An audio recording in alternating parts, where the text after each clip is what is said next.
એક રિસેન્ટલી એક છોકરીએ આ વર્ડ્સ મૂકેલો હતો, પ્રાઉડ ઓફ આર વાળી ગાળો બોલી અને પોતાને સંબોધી કહ્યું અને પ્રાઉડ ઓફ થઈ. શું આ સારું છે? ના, આ સારું નથી. પરંતુ શું એ છોકરીએ જાણી જોઈને કહ્યું હશે? ના. પબ્લિસિટી માટે કહ્યું હશે? તો ના. કેમ? પુરુષ સમાજ જ્યારે કોઈ સ્ત્રીને આર નામની ગાળ બોલી શકે છે, આર નામથી સંબોધી શકે છે, પછી ધર્મ માટેનું ગીત ગુણગાન ગાઈ શકે છે કે આ ધર્મ કરો, પેલો ધર્મ કરો, તો શું એ આર વર્ડથી એ છોકરીને બોલાવી શકે છે? ના.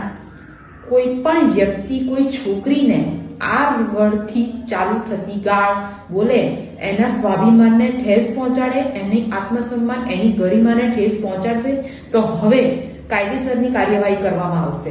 એટલે કોઈ પણ વ્યક્તિ કોઈ પણ છોકરીને આર વર્ડથી સંબોધિત કરશે તો તમે ફસાઈ શકશો, ગુનામાં આવી શકશો, કાયદેસરની કાર્યવાહી પણ કરવામાં આવશે. કોઈ છોકરી તમારા ઘરનું ખીલોનું નથી હોતો, એટલે ચેતી જજો.